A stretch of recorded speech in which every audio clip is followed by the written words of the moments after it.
CM266 News at 5. My name is Phil Chappelle. Now we have a special in-depth report from our chief foreign correspondent, Matthew Stillman. But first, some news updates. Today, the Dow ended at its lowest point since November at 7,552.6 points. GM and Chrysler are also due to deliver their viable plans to Congress today. All right, Matthew. Thank you, Phil.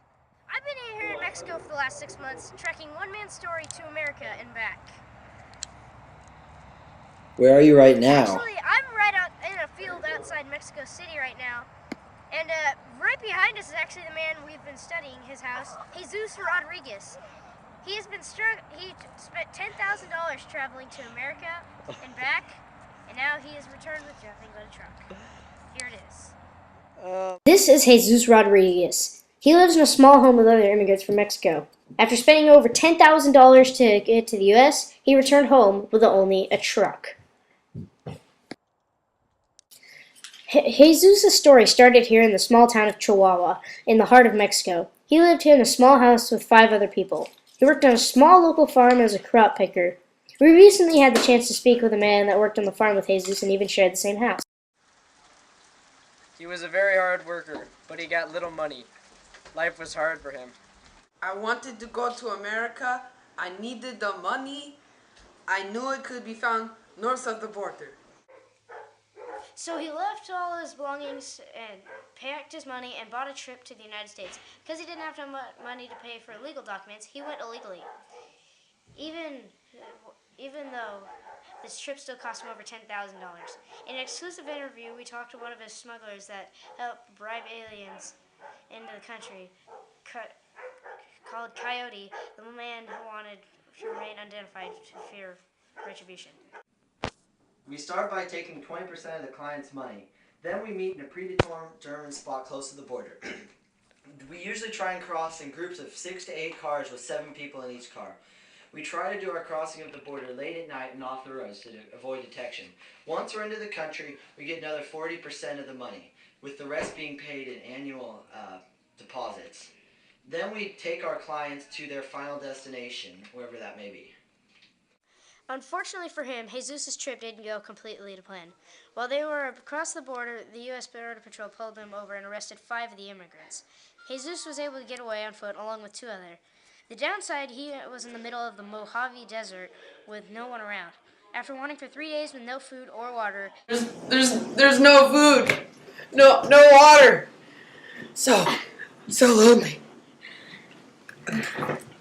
he hitchhiked to his destination of Los Angeles. When he arrived, he went to work in construction for the speculators and building office towers.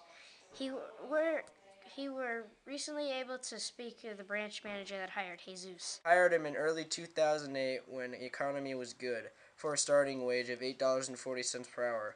However, he worked hard and quickly was promoted to an overseer, making more than $20 an hour. With the money he had earned, Jesus was able to rent an apartment with 2 of his friends from Mexico. For almost 6 months, Jesus lived in LA with a steady job and was able to send over $600 a month to his family. Then, in September, the economy started to take a turn for the worst, and the stock market plunged. And suddenly, cutting costs left the night. Then, President Bush held a press conference to address the immigration issue. Here's what he had to say. Hello and good evening. I shall start this little get-together we have by taking questions from this little young gent right here. Thank you, sir. What do you plan to do with the recent immigration problems the U.S. has had? Well, we're going to try and stop it. That's what we're going to do. We're going to stop it. And how do you plan to do that exactly? Well, we're going to build a giant fence between America and Mexico. But sir, there are already 2 large concrete barriers in between the U.S. and Mexico. What do you plan to do with those existing walls? Well, that's what we're going to do. We're going to get bombs, we're going to blow it up, and build new ones, more efficient ones. Wouldn't that be extremely inefficient because and spending the money that the country doesn't have? We are in a depression, you know. Yeah, I noticed. I can't buy my favorite clothes, like this little jacket I got right here, and most importantly, my bling bling. Sir, you're kind of getting off topic of the immigration subject. Can you please answer my question? Security, can you get this man over here out of my premises? Come on, let's go. Okay. Are there any questions? No? Well, good night. God bless America.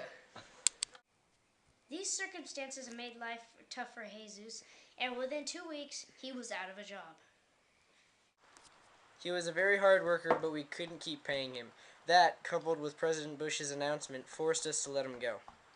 In just 1 month, Jesus went from sending $100 home to living on the streets scrounging for his next meal. In late October, Jesus received word that his mother had gotten ill and was slowly dying. This, along with the fact that winter was coming, led him to a tough decision.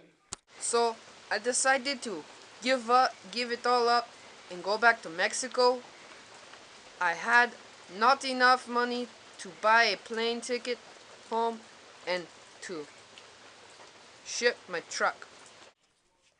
This is a typical story of immigrants in this economic crisis. It is especially hard now because they can't even get a job to sustain themselves. Reporting for CM 2662 News, I'm Matthew Steelman. Back to you. Well, what a thoroughly disheartening story. Now it's time for a quick sports update. Recent studies show that the Pittsburgh Steelers maybe have been using steroids when they won the Super Bowl. Here's an exclusive interview with Ben Roethlisberger about this. Okay, Mr. Roethlisberger, is it true that you have been using performance-enhancing drugs? Look at this. Does this look like steroids to you? Does that look like I'm taking steroids? That's all the time we have for this broadcast. We hope you join us again next week. My name is Phil Chappelle reporting for CM 2662 News at 5.